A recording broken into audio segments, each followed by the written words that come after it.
Semua teman-teman hanya karena kasus kekufuran saja, malas beribadah, tidak mau jadi orang baik. Hanya itu sederhananya. Lalu kenapa teman-teman? Apapun waswas syaitan yang mengatakan orang beriman itu susah, itu bohong semuanya. Demi Allah orang beriman itu bahagia, tenang. Bisa mendapatkan semua dunia. Allah janjikan. Tidak mungkin salah. Kita melihat orang-orang yang tinggal di Timur Tengah, Allah berikan kekayaan. Banyak orang di Indonesia juga, orang di Asia Tenggara yang memang beriman sama Allah banyak. Saya berjalan dengan orang-orang yang pergi umroh, pergi haji, banyak orang mampu. Banyak orang mampu dan mereka hidup bahagia, bisa. Ya. Jadi bukan berarti kalau kita lagi sulit, kemudian kita menganggap, oh ini berarti saya disiksa sama Allah, tuh memang hukuman. Tidak. Antum harus berubah, kata Allah SWT, innallaha la yughayyiru ma biqaumin hatta yughayyiru ma bi anfusihim. Allah tidak akan mengubah nasib satu kaum sampai mereka mengubah nasibnya. Maksud daripada ayat ini adalah, kata sebagian ulama, kalau seseorang muslim, dia memohon, merengek, mengadu sama Tuhannya, dan meminta apapun, sampai dia minta menjadi seorang raja dunia, akan dikabulkan oleh Allah.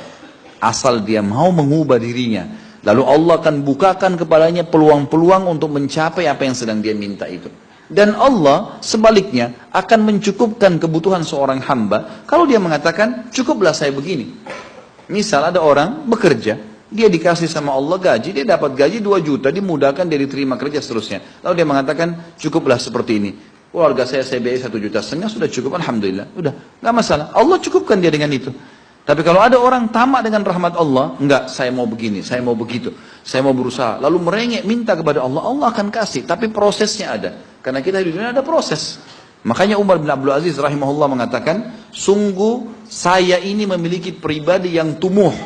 Tumuh itu orang yang selalu antusias mendapatkan yang terbaik.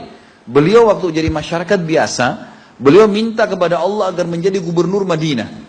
Dan beliau mengatakan, terus saya menggencot doa itu setiap malam, sampai Allah kabulkan saya jadi gubernur Madinah. Gitu kan?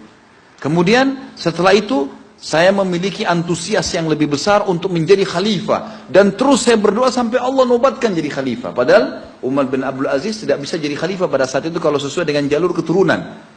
Semestinya ada orang lain. Dia memang keturunan Bani Umayyah, tapi bukan dia semestinya pada saat itu menggantikan khalifah. Tapi subhanallah sebelum meninggal khalifah sebelumnya, menulis surat bahwasanya yang datang setelah saya adalah Umar bin Abdul Aziz. Padahal bukan dia. Makanya setelah Umar bin Abdul Aziz meninggal, kembali kepada keturunan raja yang pertama. Tapi Allah selipkan dia menjadi khalifah di situ. Dan dia mengatakan, saya mendapatkan semua apa yang saya inginkan dengan tumuh saya, dengan antusias saya yang besar, dan saya mohon kepada Tuhan saya sampai Allah kasih. Jadi Allah kasih teman-teman sekalian. Tapi bagaimana kedekatan antum kepada Allah subhanahu wa ta'ala? Bagaimana kita merengeknya dengan Allah? Bagaimana kita memohonnya dengan Allah? Tidak ada yang mustahil. Coba terus minta sampai Allah kasih. Karena setiap seseorang hamba mengucapkan Rabbana atau Allahumma, atau kita mengatakan dalam maksudnya, ya Allah, wahai Tuhanku. Begitu kita mulai memohon, itu sudah ada garis startnya, ucapan kita. Ada garis finishnya. Tinggal antum sabar sampai garis finish enggak? Banyak orang berdoa baru pertengahan sudah berhenti dengan alasan Allah belum kasih. Allah mau lihat ini orang benar nggak, serius nggak? Sama rasionalnya gini. Kalau kita kuliah, begitu kita sudah daftar kuliah, sudah ada kan prediksi kita 4 tahun tamat S1 kan? Oh iya, semester 1, semester 2, semester 3, sampai semester 8 misalnya. Ini yang saya tahu pada saat kami S1 di Madinah begitu ya. 1 tahun 2 semester, 1, 2. Tahun kedua, 2, 3, dan 4. Sampai semester 8 selesai S1. Baik, kita begitu daftar, pertama sudah tahu. Saya akan kuliah 4 tahun nih.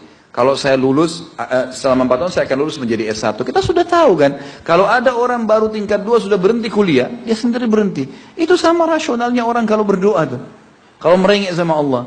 Sabar sampai titik klimaksnya. Kita akan dapat ijazahnya, kita akan dapat apa yang kita inginkan. Gitu kan?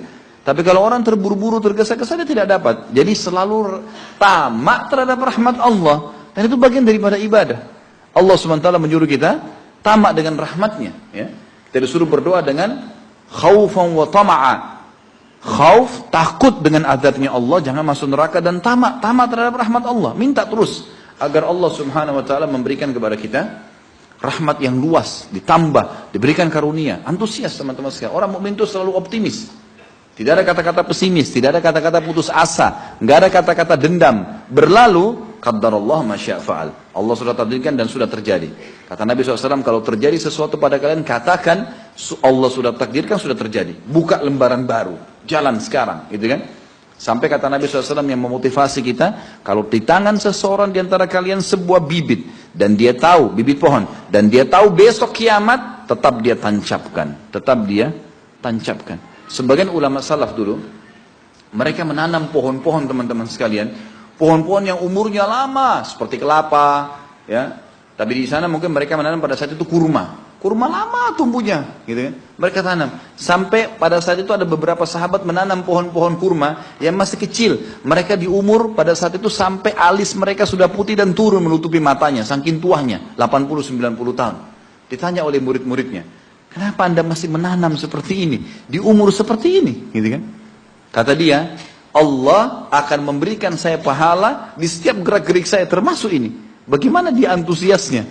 Artinya ada hadis Nabi yang mengatakan tidak ada seseorang yang menanamkan sebuah pohon, kemudian ada burung yang hinggap di situ, atau manusia ya, yang hinggap bernaung, atau mungkin hewan-hewan, ulat atau apa saja yang memakan daunnya atau buahnya, kecuali jadi pahala buat dia. Jadi selalu ada motivasi untuk menjadi orang yang terbaik, ya. Makanya juga dalam masalah surga begitu. Kata Nabi SAW, kalau kalian minta surga Firdaus, surga yang tertinggi. Jangan bilang amal saya nggak cukup, enggak. Tamak dengan rahmat Allah, minta yang terbaik teman-teman sekalian. Kita tidak akan berubah kecuali Allah tidak akan berubah kecuali kita berubah dulu. Kita yang mengubah menjadi lebih baik. Ya, ini poin yang harus digarisbawahi. Ini sebuah kaidah hidup, ya. Sehingga kita harus selalu optimis, dan begitulah keadaan orang-orang beriman. Allah.